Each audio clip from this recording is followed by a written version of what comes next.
So I will invite the good people I've just mentioned to come and join me on stage.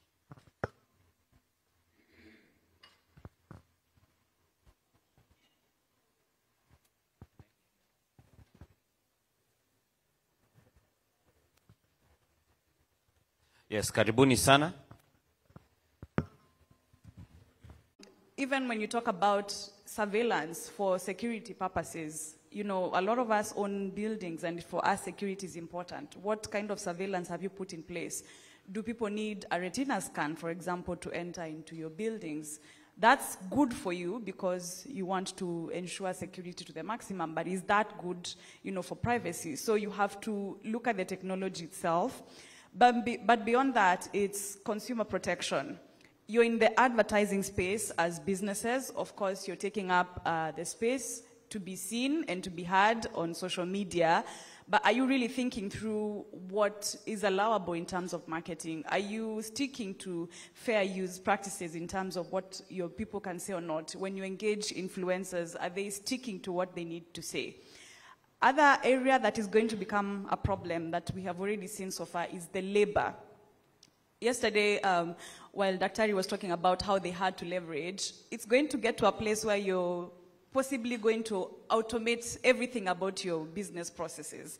And you're going to digitize everything, and then you'll ask yourself, do I really need a 1,000 people workforce? And that is going to become a legal challenge if you don't handle that situation with care. Because at the same time, tech presents a very unique problem. It's not that you don't need people, it's that you don't need them in the traditional sense. So it's like a new workforce, a new employment structure that's necessary just specifically for the tech.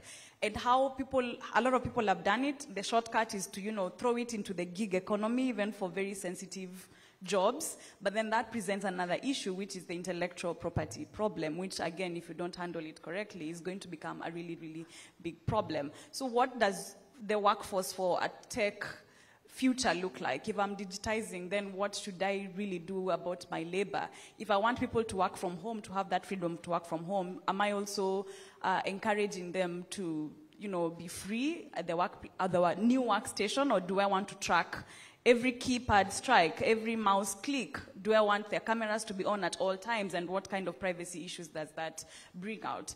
Again, I think the last thing just on this issue is our social media presence. We really want to be seen, and we really want those TikTok accounts, but it's to think about, as a company, as the government, as institutions, what mobile handsets are we using for this? How much information do we want to give the algorithm, and what kind of legal problems could we find ourselves in? So as you can see, there's a multiplicity of legal problems that you could end up in, but generally, as you adapt tech, you need to step back and really ask yourself, what legal traps am I setting for myself, so that you can cover those traps beforehand.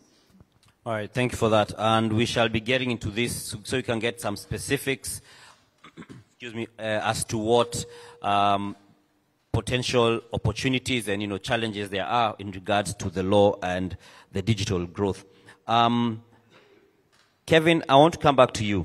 And again, because of where you sit, we've seen instances where, say, banks are hacked, or you find, we had some cases not too long ago where we had some guys saying they've received random money from a bank. And this is a lot of the technology base. It's based on technology.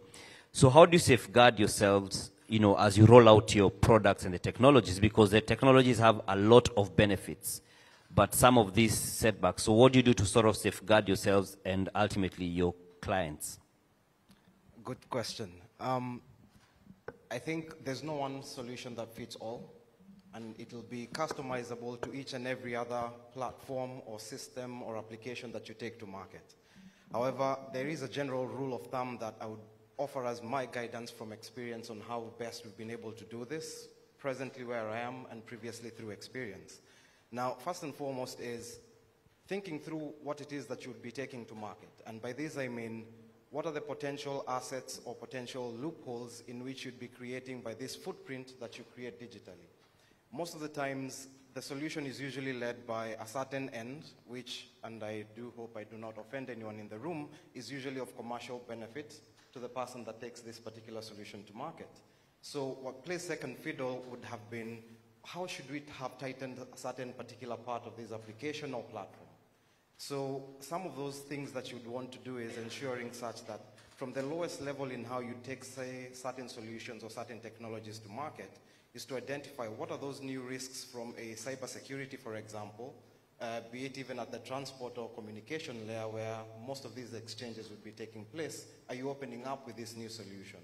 Now, knowingly identifying what those assets or what those new capabilities are helps you focus more effort as to determining what do I need to ensure I can build over and above the end problem that I'm solving for. And how you best do this is, at least as far as DTB is concerned, we have what we refer to as a red team. So what this team does is they deliberately have to reenact what would happen in a real life scenario and get into this particular platform, see if they can identify certain vulnerabilities. Yes, I know that would be more of a position of, they would have a higher position, I guess, because of easy access. However, there's a growing community of hackers, both white and black hat hackers in the continent as well as Kenya. And I have seen some very proactive exercises taking place, if you don't mind me digressing a bit.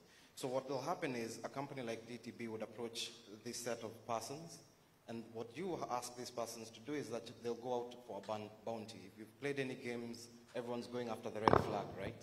So effectively what they could do for you is you put prize money on the table, and you're trying to subject yourself to a certain set of barrage of attacks to try and see what unknown loopholes that you've not identified and get those resolved. Of course, this is done under certain control mechanisms. It's not open-ended.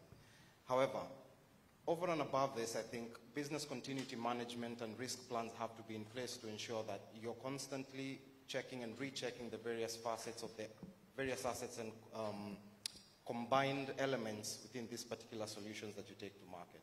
Now, it doesn't take away that security sits first with the end consumer and the responsibility they have to get to understand what it is they have in the palm of their hand. Let's take the example of mobile-based applications. So there's also a responsibility of the persons that take these products to market to ensure that they are constantly ensuring that their end consumers are aware of what risks there are. For all intents and purposes, if I divulge all my information to you, no matter of security I will put in my place will restrict you from taking over an account, for example. So responsibility not only stops with the party that takes their solution to market, but it is also an individual prerogative to ensure that either A, information that is disseminated is well consumed and understood as to what that actually means. So it's a multiplicity of factors, I would say. All right, thank you. And we do have Dr. Bright Gameli Madwur, who's going to be speaking to us later on in regards to cybersecurity. So you will need your notebooks for that one. I mean, his name already betrays him, Bright. So it will be a good chance for you. So I want to once again go to Rachel, and feel free in case I have asked one personal question and you also feel you want to contribute, just alert me, and then, so it's not an interrogation, it's a discussion. Do you feel that businesses have, because you work with a number of businesses, as KEBSA interact, your members are, are divergent, are different rather. Do you feel that they have a good grasp of this thing called digital transformation, or are we still at, I have a Facebook page, I have a Twitter handle, and we just joined TikTok recently?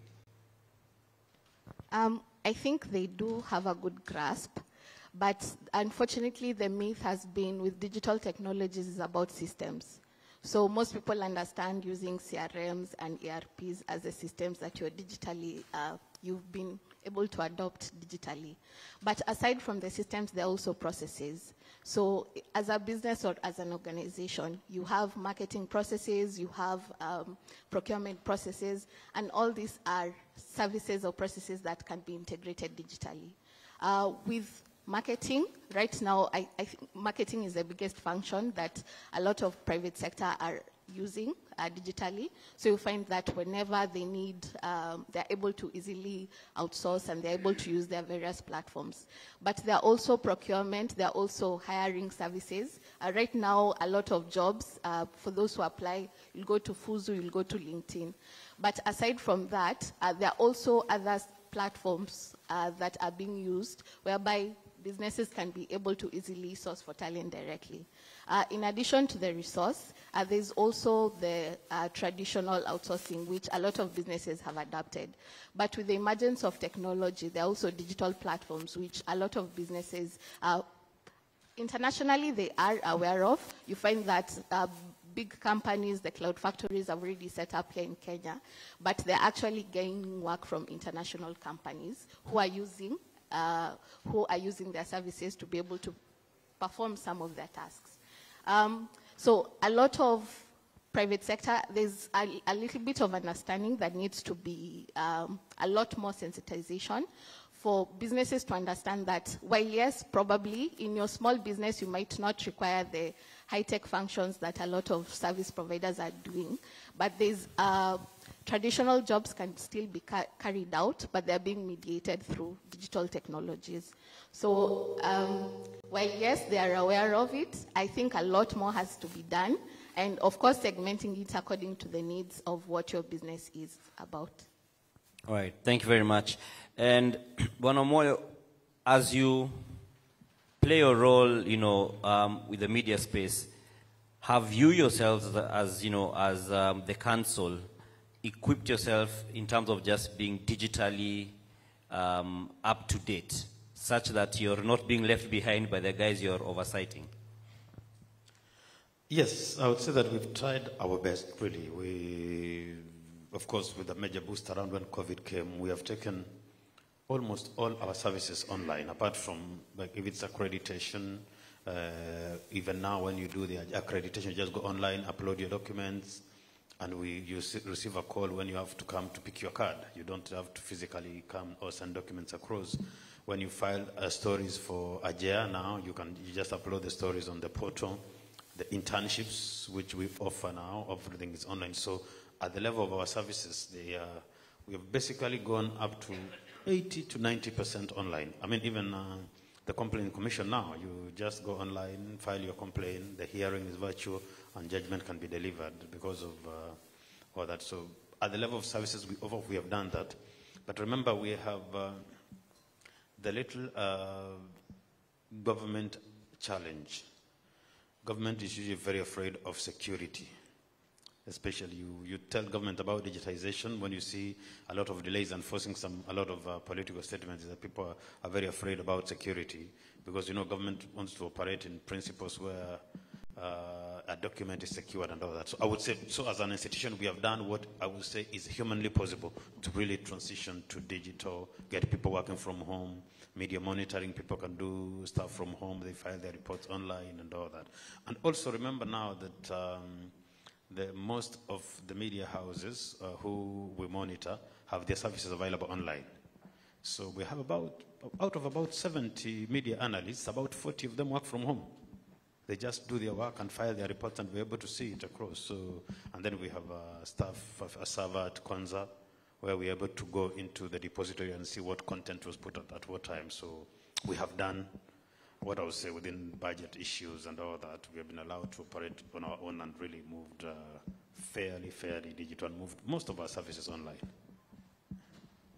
All right, and Mercy, as everyone is talking about using their technologies or they are putting content online, one, how can these organizations shield themselves from, or rather shield their intellectual property as they put out content? Because sometimes they may not even know that, oh, I need to have this registered somewhere or something of the sort. So how should they prepare themselves not to get themselves being exploited? One.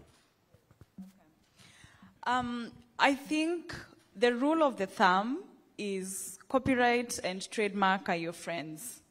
Especially for the media organizations in the room, I think you can't you can't succeed in that field, especially in the digital context, if you do not prioritize your copyright protection and also your trademark registration. The only problem with these two fields of law is that you have to be very, very active in protecting your intellectual property.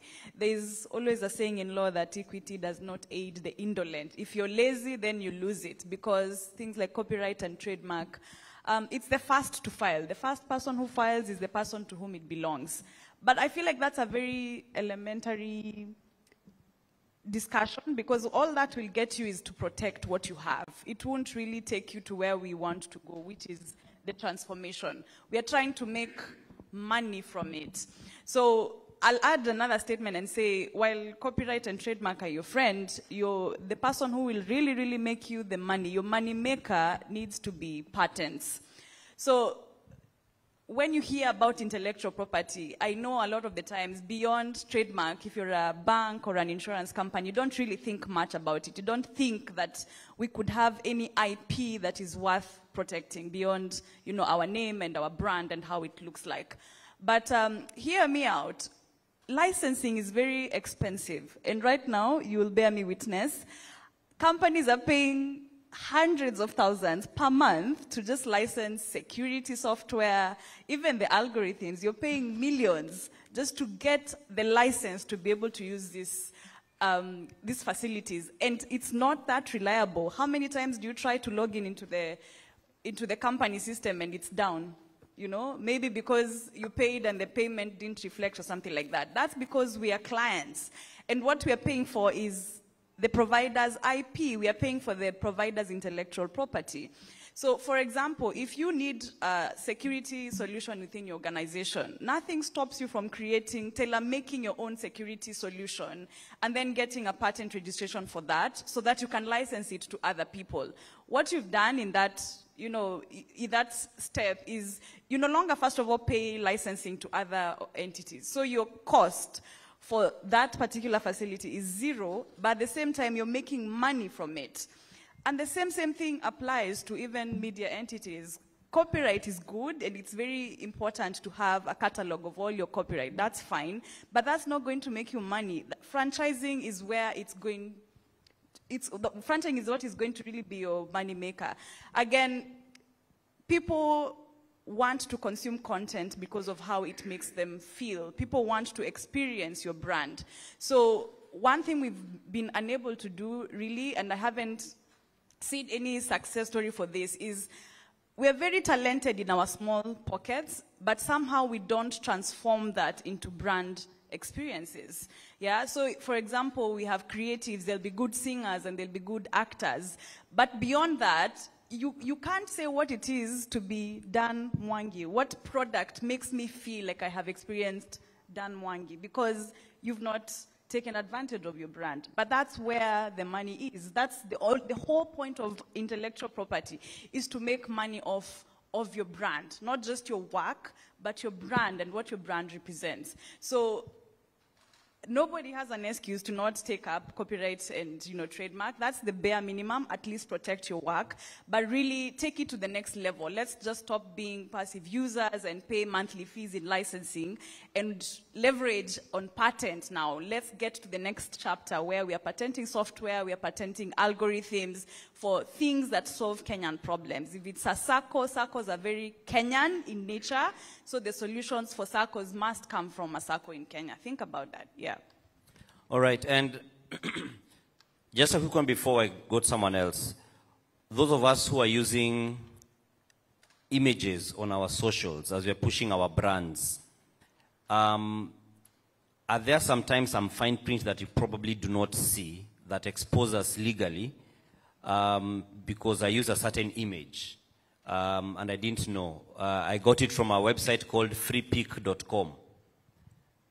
First of all, if you really mean business, please say goodbye to stock photos. And I know that's a very controversial statement, but if you cannot attest for the history of a photo, I know there's a judgment against Nation Media Group where unfortunately, were made to pay a lot of money because the person who had given you the license to the photo was not transparent about whether or not they had paid the person, the model in the photo. I think you have to take these things seriously. You have to have a policy on intellectual property, and a serious one at that. You have to have a policy on your models and have them sign proper release forms. The issue with stock photos and, the stock galleries is you can't vouch for it. You can't vouch for it. Even if it says this photo is free for use if you pay us $15 per month. The fine print, what does the fine print say? It says the terms and conditions only apply to users in the US and in Canada. So then what's going to happen if you take that photo and use it in a Kenyan environment and then you get sued in a Kenyan environment is that that license never extended to Kenya. The model was never paid for their use of that photo in Kenya. So while open source solutions sometimes are good, I think, and I know Rachel is looking at me badly because of small businesses. Yeah, I know you're looking at me badly because of small businesses, but there is a way to achieve the same. I think what you're looking for is an unencumbered picture to use for your advertising, and it's possible to get that without spending millions of shillings, but also you don't always have to download the photos from the internet. But the other thing also is, think about how we consume media nowadays. It's through social media, and that's going to bring a lot of intellectual property problems as well. We want to cover events live. We want to go for graduations and events live.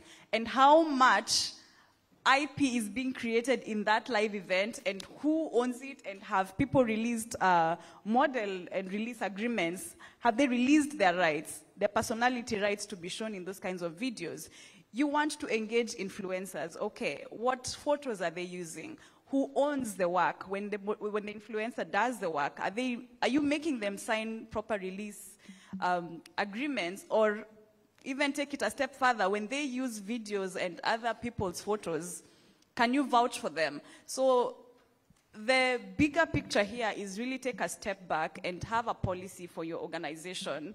This is our IP policy. We will only engage if the arrangement looks like this. And then also have conversations with your third parties, with your contractors, yeah, similarly. But the short answer to stock photos, it's a very, very slippery slope. Okay, and I want to ask a question that can be just across. Do we feel that the current changing dynamics of the digital space, do you feel that the regulatory environment is accommodating, or whether it's up to date with the needs and the dynamics of the technology space where you operate from? Maybe Kevin, you could start us off. Do you feel you're the easy target?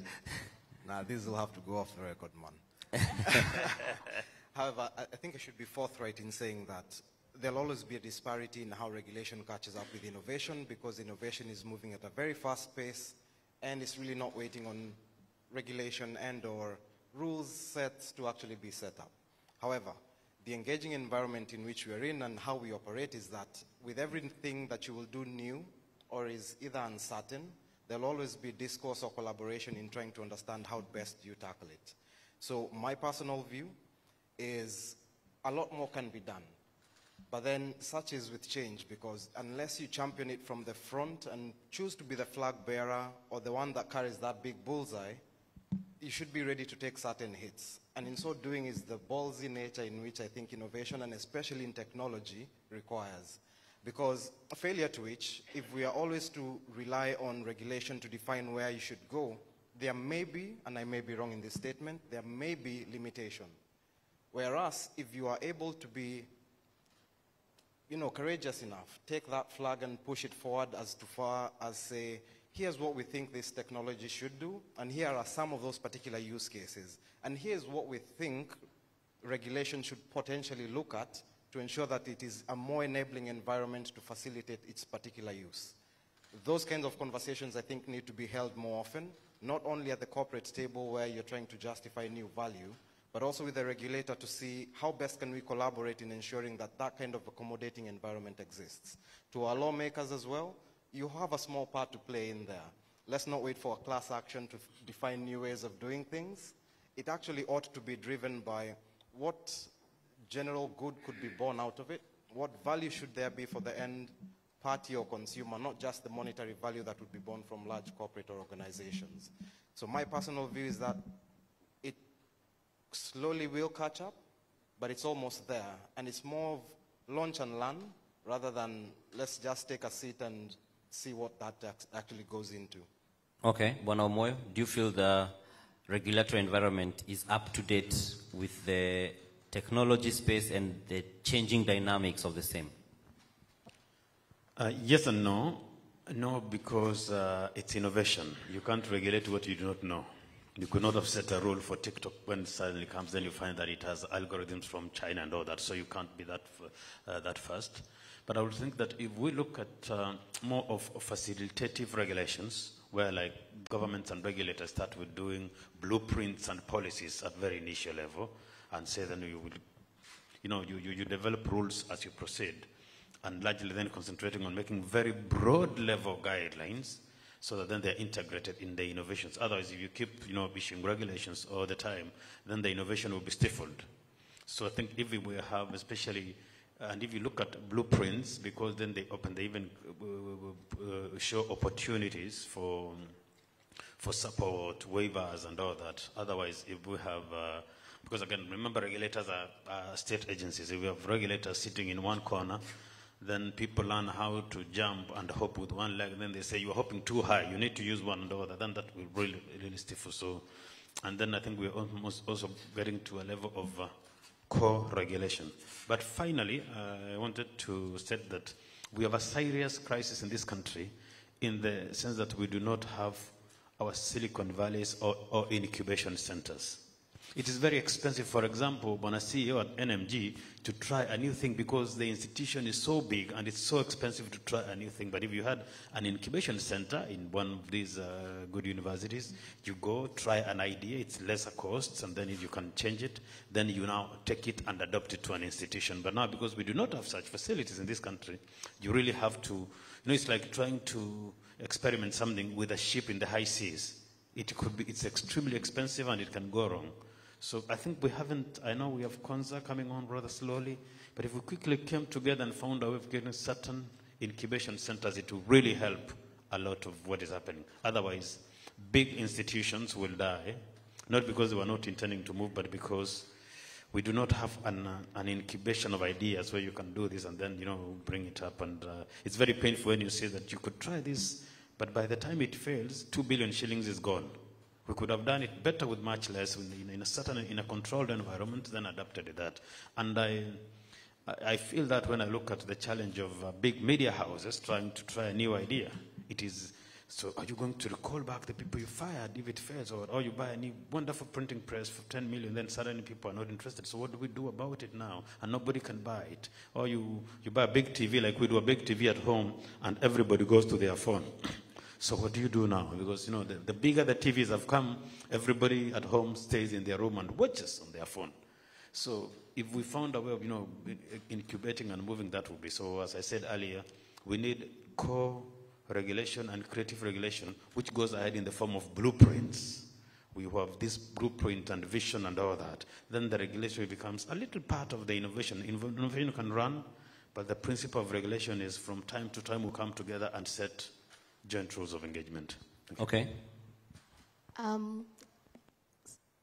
Something is already being done, I know, with the Office of the Data Protection Commissioner, in terms of ensuring that data has been one of the risks with digital technologies and inventions. The legal system also, the legal players have been doing a lot of work. I think every now and then I see a webinar on webinars or meetings whereby the legal systems, legal players are advocating and advising businesses on what they need to do. And this is also in support of the regulatory environment. The other issue has been with property rights. Of course, with digital technologies, there has been YouTubers, TikTok stars, and all that, and creatives. So seeing how property rights of such creatives can be protected, because that's their livelihood and that's how they're earning their income. Of course, also a better understanding of the digital environment. So this could be whenever we hear digital service tax and all that, what does it mean and what are the implications? Yeah. Okay, as I come to Mercy, just want to let you know that after Mercy responds, we'll open the floor to questions to any of the panelists, and the same for our audience that is watching, that's following the event via the Zoom webinar platform. So we'll be taking some of those questions as we go along. So Mercy will respond about regulatory. Do you feel our regulatory space is up to date with our situation? Well, I'm a big believer that the law should be technology neutral. And the reason is, by the time you're done legislating on this present technology that we have now, the world will have moved on, because a piece of legislation takes 2 to 3 years. I mean, technology is already stale in those 3 years. So my view has always been it's better to regulate the conduct and then have conversations with the regulator on how to apply already existing laws to the kind of environment we have. For example, the Data Protection Act has been in force, since 2019.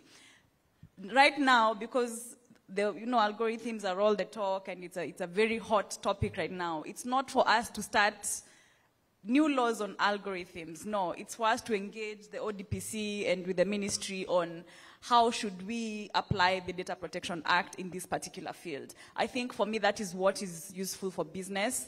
Laws are very disruptive for business. When a new law comes in place, it takes time to achieve compliance. Our clients are really, really complaining because they're required to comply with the, with the Data Protection Act, for example, because it's a cost. It's also restructuring. So we shouldn't always be chasing after laws. Sometimes you just need to tweak what you have. Of course, that's said with a pinch of salt, because tech does present some unique problems that traditional laws never envisioned. For example, right now, tech labor is going to become a real issue, and the question is, does the Employment Act apply squarely even to tech workers? If I want to restructure in unique ways, will I be caught up, in the old traditional ways of how the Employment Act views employers? So engagement needs to happen in terms of what really requires legal change in terms of the law, or what just needs advisory from the regulator on how to tweak things. All right. So I'm going to invite any questions. In case you have a question, you can raise your hand, then we'll have a microphone brought to you. I can see there's a lady here. You could take a mic to her. And as the mic is getting to her, I can see we already have a question on our online platform. I will read it. Hello, I'm Professor Luvisia. My question is about the monetization issue on Facebook and other channels like TikTok. Why is it that some countries, for example Kenya, Kenya's content creators cannot earn from their videos? They cannot use important tools like even fundraising. I think that will go to Mercy, but before we respond to that, I want us to kind of bundle the questions so we can be a bit more efficient. So you kindly introduce yourself, the organization you present, then you can ask your question briefly. Good morning, everyone. Good morning. My name is Jacqueline Bitutu Wanyande. I'm representing myself. Very good. I'm a digital enthusiast, and this is the first digital conference that I'm attending that I'm not organizing. So I'm in heaven. I'm always running around with the conferences. Now I'm a delegate. It's new to me, and I can now understand how refreshing it is to attend and not be running around with the logistics. My question is to Mr. Moyo. A few years ago, I noticed in the banking sector, not in Kenya but in other places, that there was a struggle between the legacy business and the disruptive business. In the sense that the disruptive business is the future, but does not create the revenues required to run the current business. So legacy is still the breadwinner. So how do you intend to move forward in terms of supporting the new disruptive business, and how do you ensure that the legacy business is still doing what it's supposed to be doing? And shouldn't you be looking at an opportunity to be a leader, since you're doing this digital summit for 3 consecutive years now? Can you maybe set up a unique iHub center where there's all this innovation, where the developers can come, where people can come with innovative ideas, and you take leadership in that market? So, because the government is doing a lot to bring internet to the marketplace, but maybe we need someone who's neutral, not trying to push acquisition of accounts and loans and things like that, but trying to drive our agenda as Kenyans. A place where we can come, think, reflect, create, and what you said in terms of trying to test things in small bits and trying to see without using too much money, because if you make a mistake as a nation, it's big news. But if you make the mistake at the Innovation Center, we can test, fix, and then we can expand it to the bigger market. Thank you. Thank you very much for that. Is there any other question so that we can, or the gentleman next to her, then we can have Engineer Mosonic, then we will respond. Good morning. My name is Njihia Njoroge. I run a company called Bingwa Services, and we have a platform that can employ 100,000 people in the next 365 days, reducing the unemployment by 0.7% and increase the remittances from the diaspora. And thank you, Dr. Wale, for mentioning a similar number that you have in your vision last night. And I do hope that we can have an ear. And so my question is, how do you speak? What do you say? And who do you talk to so that the government can give you an ear and know that you have a solution to their challenges? Because I've tried this for the last 1 year, written to the CAS Labor, taken down to directors, had a meeting with NEA, and had a meeting with NITA, also written to the CS who was here, taken down to directors, and sort of it dies there. It doesn't move. So how do you speak to government? Who do you talk to? What do you say? And I think maybe some of you have DTB. I think you speak to the government. Maybe you can help us know how to talk to them and what to say. Thank you. Thank you very much, Njehia. Then we can have Engineer Mosonic. Then we can begin the responses. Okay, thank you very much, Dan. Again, there's an issue. There's a question. My name is Engineer Mosonic. I'm also transitioning from government to private sector, and I'm very, very keen in this digital kind of research and transformation. Maybe there's something which you really ask, a very pertinent question, in the sense that where are we in various industries today as far as digital transformation is concerned? One, of course, I would be able to say that that question has not been adequately addressed, in the sense that, you see, we have the startups which we say they are in the first lane, and then the legacy companies, of course, which they have to go various kind of stages. So the key issue is really understanding what we actually mean by digital transformation. Quite often people see it as a technology, others see it from different perspectives. But in my opinion, of course, it covers the entire kind of business portfolios, people issues and digital issues. So I think that is something probably which we really need to do, and especially to gauge in terms of digital maturity, where are we probably as an industry. And I think nationally you can be able to take a forward step in the sense that we have started this digital summit. How far has this impacted in the industries? In terms of leadership, in terms of digital capabilities, how is it has been carried out probably within yourself so that you can be able to engage with the other key stakeholders? So I think that is a question probably which we need to really address, so that in the next summit we can be able to see how far we have gone, especially in various kind of industries represented from various sectors here. Now, the other issue, probably which was not again, which is keep coming up, is is when you introduce these technologies, what impact will it have in terms of employment? The government probably is looking on the other hand in terms of social component, in terms of employment. But you bring in technology, maybe it reduces in terms of robotics and all those kind of things. But I think research which has been carried out is, it has no impact actually. If anything is, there are some areas which human being still has a space to be able to drive this, to drive this agenda forward. So I think that is something probably which we really need to address and challenge ourselves as we move forward. But the key issue is there are a lot of benefits in adopting this digital transformation in terms of customer experience, business model, and all those kind of factors. So I think that is a challenge we have. Thank you very much. Thank you very much, Engineer. So I think we'll begin with the question that was online that we had said would go to Mercy. And in case anyone else wants to add briefly, it's fine. I'll repeat it for the benefit of everyone. Hello, I am Professor Luvisia.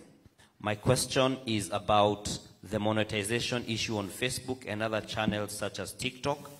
Why is it that some countries, for example, Kenya, its content creators cannot earn from their videos? They cannot use important tools like even fundraising. I think I relate that question to what Engineer just said before he sat down. What does transformation mean to us?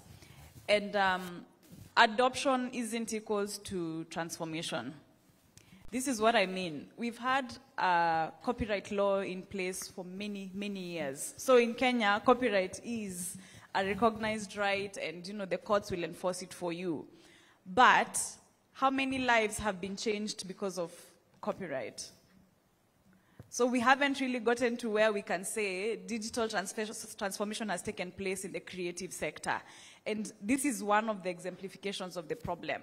That yes, you're in a country that recognizes copyright as a right, but you can't monetize your copyright, which then points to a much deeper problem. When you listen to government policy, and I'm actually very encouraged with where the country is heading in terms of what Bonacier said this morning, a lot of our policies seem to be pushing for adoption. We want people to use internet. We want the government to onboard services online. But that cannot be our game plan. We will still be in this exact same position we are in because just using a service is not going to transform your life. So yes, we have creatives online. They are creating content, but they're not making money from it. Number one, because we haven't prioritized monetizing of IP. So the conversations that take place in terms of even government advocacy, they don't extend to the monetization of IP. They just extend to, you can register, we can teach you how to register, this is protected, but we don't take the conversation ahead. The government and Google, for example, have a very good relationship, which is something that could be solved at policy level. Like just advocate for fair pay.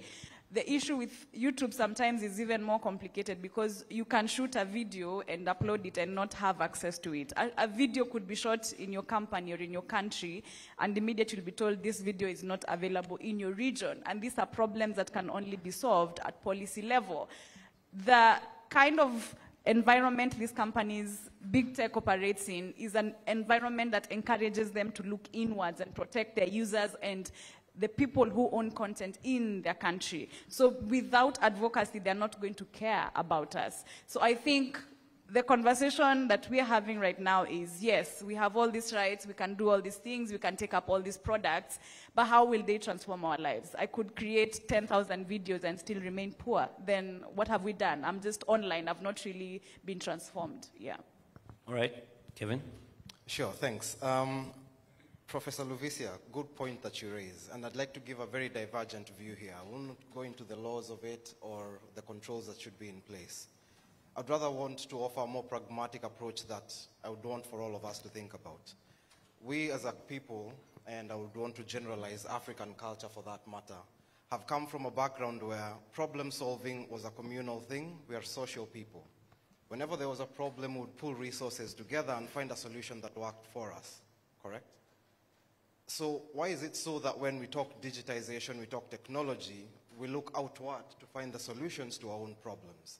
I think it's a matter of us thinking somewhat differently and finding solutions that we know work for us the best way we know how. So building solutions for us, by us. And not just to talk the talk. For purposes of online content creators or those who would wish to monetize or commercialize their intellectual property or their brands, I believe there are solutions out there. I'll use DTB as an example. We are very large on doing strategic partnerships, and these stem across industry and sector. And how we are taking this back to put you in control of the driving seat is we're embedding finance to some of these particular problems that you solve. And by this, I actually mean I'm not coming to build a digital payment solution for you. I'm not coming to sell technology for you. I'm coming to enable the real value exchange that you need from the monetization activity off of such platforms. So be it the journey we shall take with you, be it to build, say, a marketplace of some sort or a digital content distribution platform, etc., we use the capabilities and technologies that we've acquired for purposes of solving other particular problems and are bringing this back to you and saying, hey, Mercy, you're a digital content creator. Here's how we see a certain solution could work for you. And this is the way we're actually trying to also change the view of what you see as a financial service provider, as opposed to it just being, I'll have you open an account. I think someone pointed that out. So this is the take we take right now as a representative of DTB. And this is how I would say to Professor Luvisia, please give us a call. I think there's something we can do for you. All right. Vanamoyo? Yes, I will try to touch generally about the questions that came in. I keep giving the example that the guy who discovered electricity died broke, but the guy who discovered the unit measure of electricity and how to sell it is the guy who took away the money. That's the reality. And so we could have a lot of innovation, but until you find where to monetize it and what to sell, they say it's eyeballs and all that. Until you pick that, you will never understand. Secondly, about people accessing government, I was telling Bwana CEO there yesterday that government is like an elephant. Master the art of timing, find the right person and all that. I also came to government as a stranger about 5 years ago, and for 6 months I ran across town. And nobody tells you they do not know or they have no solution. Everybody in government tells you, I know someone who does it. 7 months later, your shoe sole is torn, you are sweaty, and nobody has offered help until you get the right person. So you must really be able to move. Because I think I've also had proposals about people who can create jobs and all that. I was reflecting about Wasili, the taxi hailing app from Nakuru. Of course, we had our own Uber around and all that. Then Wasili does Nakuru, Eldoret and all that. I think some people came together, did the app and all that. So if we found how to count how many people joined that, have joined the taxi service, it's a local based, owned by 2 or 3 young men that I know. How many people have been saved because anybody can hail a cab within the region. So then you'll understand why maybe government is putting free Wi-Fi's and all that, so that anybody can hail a cab anytime and all that. But finally, I think there are few things we missed as a country that we haven't reflected about. We haven't discussed a financing mechanism where good ideas can be financed. That way, we must stop government from doing everything. They do policy and lay infrastructure and let people innovate and all that. And if you have a mechanism like that, like the bidding, I think we saw some young Kenyan who sells coffee win some money partnership and all that, isn't it? We will be able to get some government money into it, private sector. And I think we have a lot of people, some they say they have either old money or line cash, so that then those ideas can be thought about, incubated, and there is mentorship and all that. We have not discussed that. Number 2, as a country, we have not really kept records of what is happening in digital and how many people are benefiting, like the Wasili I said, the Ubers I said. There are very many people benefiting, perhaps into millions. We haven't found how to, we don't have numbers to release and show the humans in that.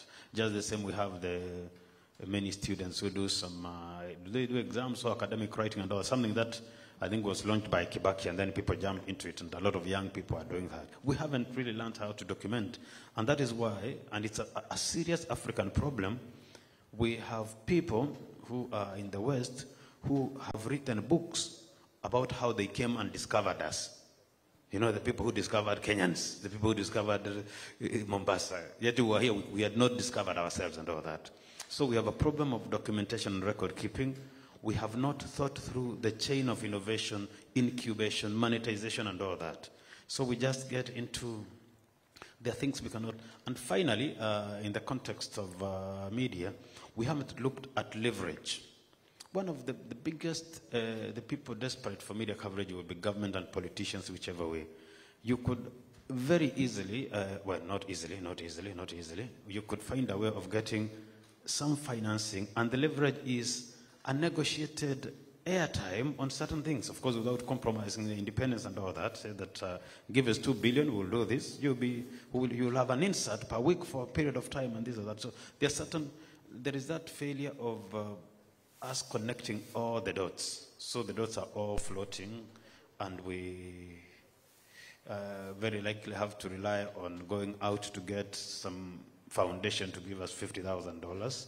And we have many pockets of $50,000 here, but we haven't been able to find a pitching a place for that. So I think if we can modify a bit this digital summit, get a few resolutions, a nation media is quite a brand here, get 2 other people to join them hands, and start this. You will get people interested to be joining and listening for ideas being pitched, and they want to try $1 million here for 50% and all that.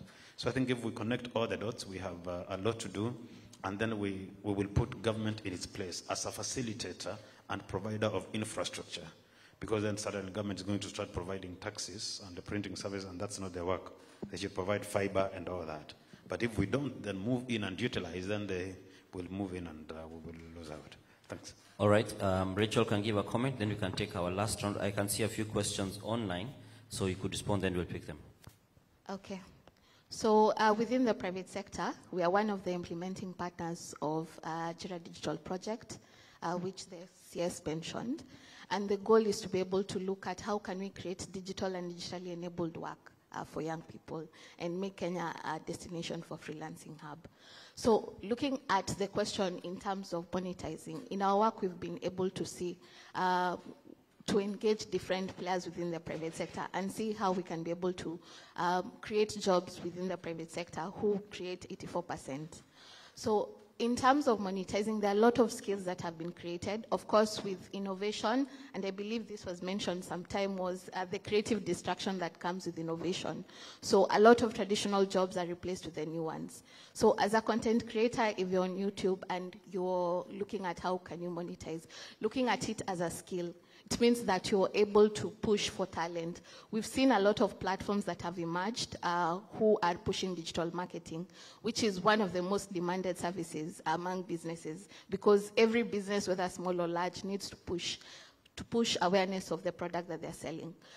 Twitter, a lot of influencers have emerged who are pushing products. Every now and then, if you log into your Twitter and you see through your accounts, you see a lot of people pushing products. If you go to others within Instagram marketplaces and Facebook marketplaces, while I understand the question was specifically on TikTok, but if you look at it in terms of the skills that you have and the demand that is there, what opportunities or what avenues are there for you to be able to create and earn a living from that? All right, so I will read out the 2 questions I can see here online, have them responded to. The first one is, he says, hello, I am Renson Yeri, a journalist in Kenya working with the Kenya Diaspora Media. My question is on how the YouTube platform is conducting its operations. Why is it impossible for content creators to access customer care services from their office in Kenya? Channels are being closed without any proper explanation, and when one goes to seek clarification from the office, they are sent away just like that. How do you overcome this challenge? So that I think goes to Mercy. Then we also have Nomonde Shezi. Or rather, she says, they say, hello, I'm Muzi Thembekwayo from a company called Human Insights based in South Africa. How do you keep up to date with the changes in digital marketing? All right, so those are the 2 questions that we have online. Do we have any burning one before we close this round? We'd like to close and go for some tea. We have 1, 2. So let's kindly take the mic. Let's take the mic to, there's a gentleman here and there's another one there. They can ask their questions briefly. Then we shall Here he is.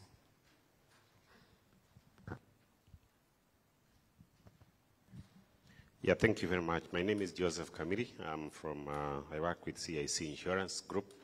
And my question is on digitization and the Data Protection Act.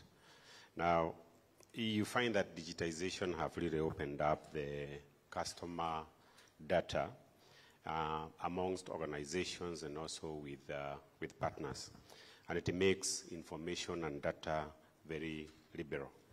Now, when you come on the other side of the data protection, the law is very strict on the use on how you use the customer data in your possession. It's like when the act was being done, it was more to do with physical data as opposed to data and as opposed to digitized data. So the question is now, how do you protect yourself or safeguard yourself from the Data Protection Act as you try to digitize? And this is more so when you want to exploit some opportunities in trying to market and also trying to do sales, things like cross-selling, and especially when you're dealing in a group of companies which have got several subsidiary companies where you are possessing data in those different subsidiaries. So how do you protect or safeguard yourself against the Data Protection Act? Thank you very much. And we could have the last question here. Then we can put them all together. My name is Patrick Githaiga, CEO Taltech International. I'll tie my question to what my good friend just said. And maybe this is a question for us in this room to ponder. Does the innovation comes before the law or the law comes after the innovation? That is one question I'll really love for us to ponder. Does innovation comes before the law or the law comes and then the innovation? For me, I believe, as we discussed on the Digital Summit and the processes, with the new Data Protection Act that came in force around 2020, to the data processes that have been put in place, all the organizations, they are data processors, from the financial aspect to the digital aspect in terms of media. Data being the oil, or rather for me, I believe data is the new oil for all the industries. How it's being processed, how it's being used, how it's monetized to be a benefit to the organization is the one key thing. My question is driven to the panelists. Banks, currently we have seen how they are utilizing APIs to be able to transform their capacity in terms of deposit mobilization from the app development, rolling backwards from the old way of doing things. My aggregated question on this, in a nutshell, what is your thinking in relation to the data protection which has come in place, to the innovations that have not even been considered by the current law to fit in for the upcoming future, which will also come out from this particular summit in terms of new great things that are going to be discussed in the coming 2 days. Thanks. All right, thank you very much for that. And so, Mercy, there are a couple that are heading your way. We can tell that there's, by virtue of this being a fairly new space, there's a lot of concerns on the legalities and the regulatory dynamics of them. So there's a gentleman who's saying YouTube channels at times are just closed down without much explanation. I don't know, could it be that there are some laws someone flouted without knowing, or what? So the YouTube problem is a bigger problem than just violating rights. When you are reading his question, he even said sometimes you try to appeal, you try to contact, and there's nothing. Now, this is the reality of the day. Big tech does not consider African users as equals. I think that's a reality we cannot run away from right now. We are not equals to their American audience or to their Canadian audience. Let us start there. Let us be very, very frank with ourselves. We are not considered a worthy market to even properly invest a presence in. And for us to achieve where we are going, for us to head where we are going, we have to change that. That has to be changed. Because, two things, we are of so much more benefit to big tech than how they treat us. Number one, our users consume content on their platforms like crazy. Everybody's grandmother here is on Facebook. And everybody is using those platforms. So we are creating a lot of value for big tech. Number two, believe it or not, but the algorithms are taught in Kenya. Kenya has become such a hot topic among venture capitalists because this is where machine learning is taking place. The reality of the day is that big tech is built on the backs of Kenyan youth. They're the ones who are polishing up those algorithms. They're the ones who are teaching the algorithms. The reason why there's going to be an augmented reality in the first place is because Kenyans day and night are doing data labeling, are doing data annotation and content moderation, thanks to efforts by, Ajira to train people for the gig economy. So first, let us just be very honest about our reality. The way they apply their laws in other countries is not the same way they apply them here. Now, that is not a Mercy problem or a Dan problem or a Nation Media problem. That's a government problem. When diplomacy takes place, those are some of the conversations the government should be engaging with. While we are happy to play host to a lot of American investors, those are some of the things that, policy-wise, the government should think about. The treatment of our businesses by them, because they want preferential treatment when they come here. Her Excellency was asking even for the dropping of the 1/3 rule, on local content. Okay, as a trade-off, can our consumers and can our creatives receive the same treatment as people in your country? Because without that level of diplomacy, we're never going to achieve that. Australia has been able to pilot a good model where big tech pays the media companies for hot listing, the top 9 lists of news items. Of course, it's going to be a link from Nation Media, a link from Citizen. Shouldn't you get paid for that, right? So, but for you to achieve that level of respect from big tech, truth be told, they are richer than our country, so they have to engage as countries. Can I engage the other question so that I don't? Okay. Yeah. So that's on that first issue. On the Data Protection Act, I hold somewhat of a different opinion. We are lucky enough to have an act that doesn't have absolutes. It doesn't tell you, thou shalt not monetize data, full stop. It tells you, for you to monetize data, the following things must take place. So it's given you a cheat sheet. And this is what is going to happen. People who create value out of data are going to be the people who comply. The first compliers are the ones who are going to create value out of data. Because once regulation comes and fines begin rolling down, it's going to devalue your brand. Nobody wants to be in the media every other day for 100 million fines for not respecting data, 100 million fines for, because when people hear data, they hear security. So whether your breach was in data protection or in security, people are just going to assume you're a company that doesn't take security seriously, and then it will devalue your brand. So what my advice would be for you is that please engage highly qualified data protection officers. People who will look at the data protection impact assessment as a tool that can work for you.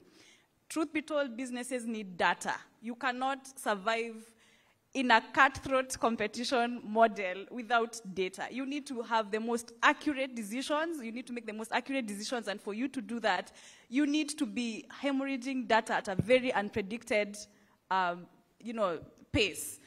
But then you're going to attract the regulator if you don't take care. So the solution is in the middle ground.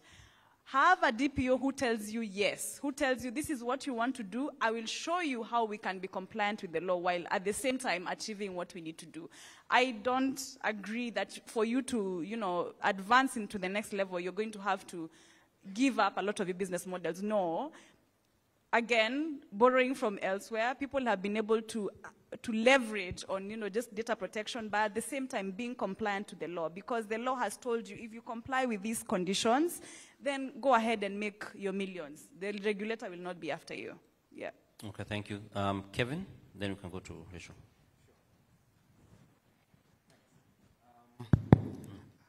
I'll try and tackle an earlier question asked by the lady at the center of the room, as well as I try and address Bwana Githaiga's question about whether innovation leads before the law comes after innovation.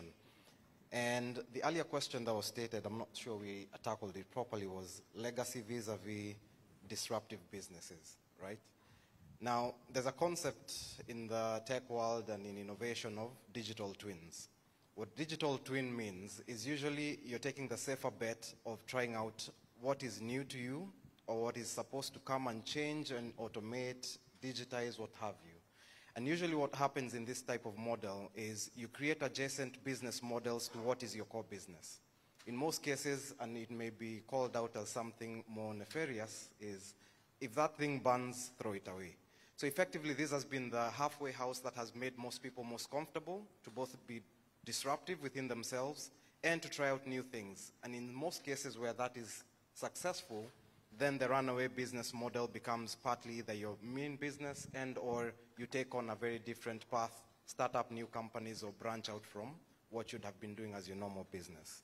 So Bwana Githaiga, with that consideration that at the end of the day, there has to be a driving force. There has to be a vision for why you'd want to innovate in the first place. And if you have the right conviction to actually justify what that path would look like, of course, there's everything else in between, planning, etc., then they both can coexist and happen in tandem. But it's not as easy as I would make it seem. You will have to take certain parts that will be uncharted, and being that flag bearer, I believe what will happen is you will be defining what you think, based on your experience, would be the right path to take. And engagement with lawmakers, policymakers, government, regulators, so on and so forth, is part and parcel of that particular process. And in so saying, I believe it would address it. To our colleague from CIC, how do you capitalize the wealth of data that you may be sitting upon as a subsidiary or as a conglomerate of multiple subsidiaries? I don't think there's a right or wrong answer here. However, it's really about the blueprint that you put out regards the business that you'd want to run. So data will sit in disparate places. Yes, by regulation, you may not share this data across, but I believe there are simple precepts that you can follow. IT 101, CRUD, create, update, delete, I think R is the review. Effectively within that very simple process, there are things that I will not say here on record that you could do, but you could see me separately. And I believe the create is the key factor that you go for. Insurance business, telemetry data right now can be captured from a whole wealth of places. Think of the mobile phone that you have in your pocket. Could measure the distance we take here back to our hotel rooms. Is that a risky driver? You could make a decision of it. And you could very well tell from the unique fingerprint of that device who this party is. And if you have a record of this, regardless of which data sets you have, it's anonymized, it doesn't say it's Kelvin, but you can associate it back to Kelvin. And thus, to the question from the online party in Human Insights, such same data is what then can develop newer marketing insights and new marketing drives as to how, for example, you will tap into this particular clientele. Same thing applies to IoTs. There's discussion about agriculture here, right, and agribusiness. Precision agriculture is something that I believe within Africa, not only Kenya, could be something that we can take to the next level.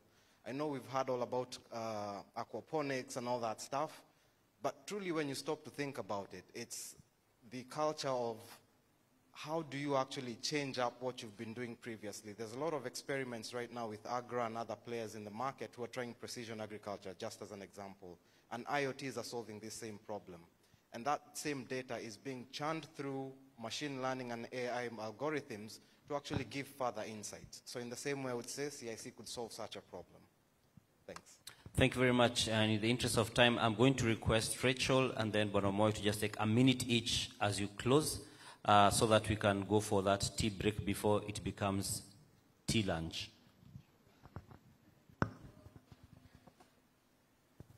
So I think I'll quickly also address the disruptive and legacy system. but I look at it different in the sense of innovation. Kenya has a vibrant innovation ecosystem. I think that has already been said and it is known. It's among the big four in terms of the startups who are able to receive funding, with Kenya being the third, which means that our innovations are based according to the needs and we do have viable solutions. The main challenge specifically with disruptive innovations has been the ability to monetize, in the sense that a lot of us here, when we think about digital technologies, we think about a foreign technology. If you think about e-commerce, you're thinking about Jumia. If you think about ride-hailing, you're thinking about Uber. But there are also a lot of local, home-ground platforms and innovations that are addressing our social and our current needs.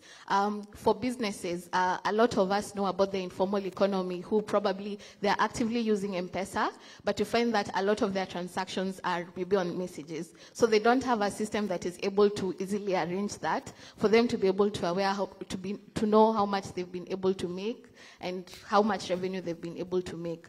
So looking at and adopting such level of solutions that are catering to our own local challenges is the way in which we can be able to support the disruptive technologies that are grown locally. In that sense, I know the question was in terms of why do they not last and how are they not able to expand, and what's the challenge between a young startup that has just been formed vis-a-vis a legacy system.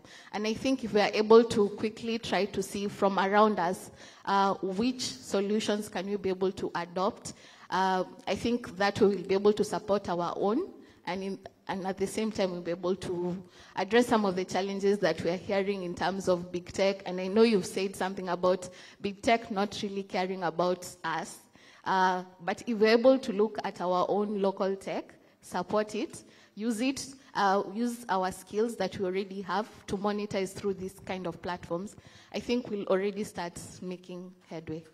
Thank you. Bwana Moyo, 1 minute. Thanks. I think we have to accept that the government is a depository of ideas and knowledge, and most of them scattered. Everybody has an idea and a proposal. It's in 1 or 2 government offices. So they're not very organized, and government may sometimes be unable to know how to approach certain issues.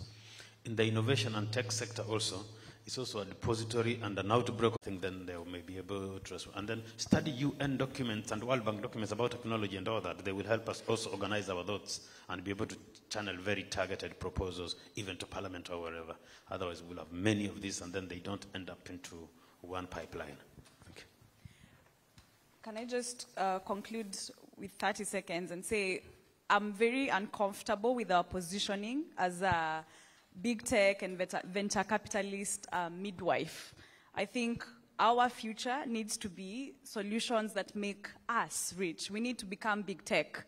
We need to stop assisting big tech. Let's come up with solutions for ourselves that end up taking Kenya to the next level. Yeah.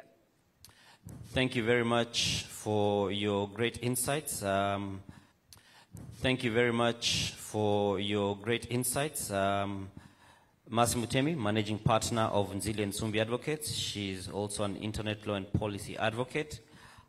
Kevin Joka, Head of Products and Strategy, Digital and Innovation at the Diamond Trust Bank. David Omoyo, the Chief Executive Officer of the Media Council of Kenya. And Rachel Gathu, Private Sector Engagement Lead at the Kenya Private Sector Alliance. And for all of you being part of this, for what has been a morning session of our Digital Summit, day 1 of the 3rd edition of the Nation Digital Summit. At this point, we're going to be taking a break, but we'll be back with more discussions on different dynamics of this digital transformation. I'm just reminding you that the theme this year is Enhancing Africa's Digital Transformation. Thank you, and we take our break. We continue after this. Thank you.